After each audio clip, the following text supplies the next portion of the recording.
So the reason a lot of developers don't like Apple's App Store is because they charge 30% on most transactions. That's about to change.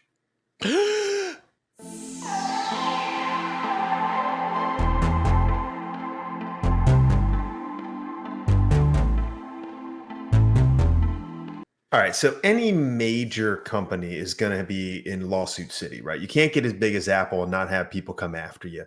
In this particular situation, though, Apple's been sued many times because of their payment process. But this time, a federal appeals court said, okay, your payment policies are a no go. And this is why. The App Store forces you to use the App Store for payments and then charges you 30%. And that was the part that got challenged, right? This judge said, guess what? Their payment policy violates California's unfair competition law, which giving developers the ability to use alternative payment methods besides Apple's own App Store. This is a long way of saying you don't have to use the App Store to pay anymore, at least according to what this judge is saying. The question is, will it hold up? So far, it has, but this is very interesting. What do you think? Yeah, man. And I think there's a couple things here. Listen, I get Apple's trying to make money off developers putting things on their App Store. Totally agree with that. If you create a product that people want to put stuff on, you should be able to charge a fee for that. Understand that.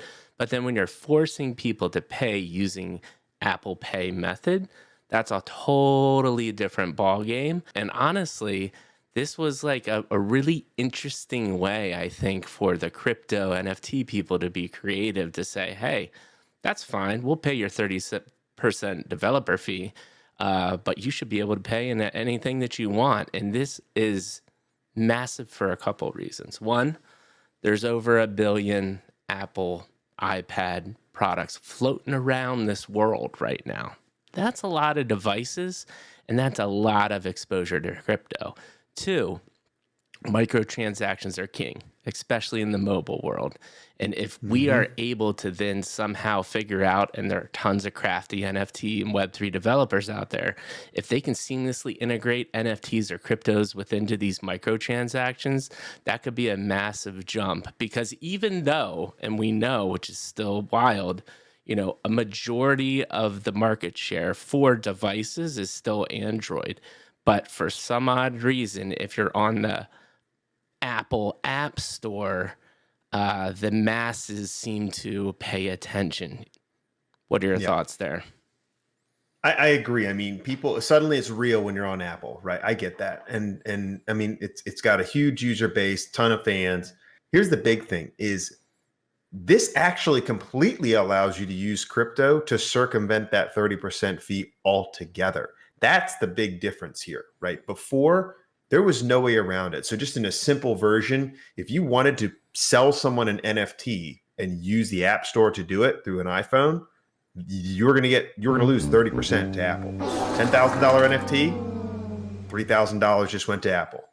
You can immediately see the problem with crypto or large exchanges. What if it's just a transfer? I want to take $10,000 of one coin and transfer it to $10,000 worth another coin, but you lose $3,000 to Apple. Well, you can see the immediate issue, right? This allows you to bypass that. And that's big because it also then opens up the idea of using cryptocurrency for those transactions. So suddenly now in-app games, I can not lose my 30% by just simply having people pay in crypto rather than in US dollars. That's a big win for the Web3 space because, as you know, entrepreneurs are crafty. Imagine knowing you could make $1 million on an App Store app, right? And now I tell you, but here's a way you can make an extra 30%. Who's not listening to that? You're going to get a lot of people's attention. Right. Absolutely.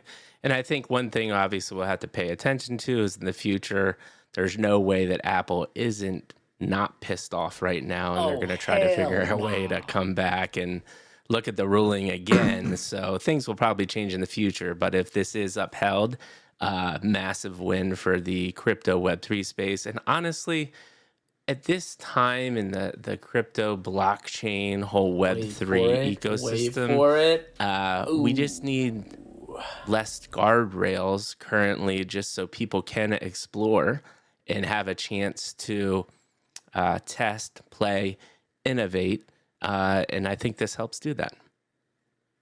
100%, man. This is a win for free enterprise all around.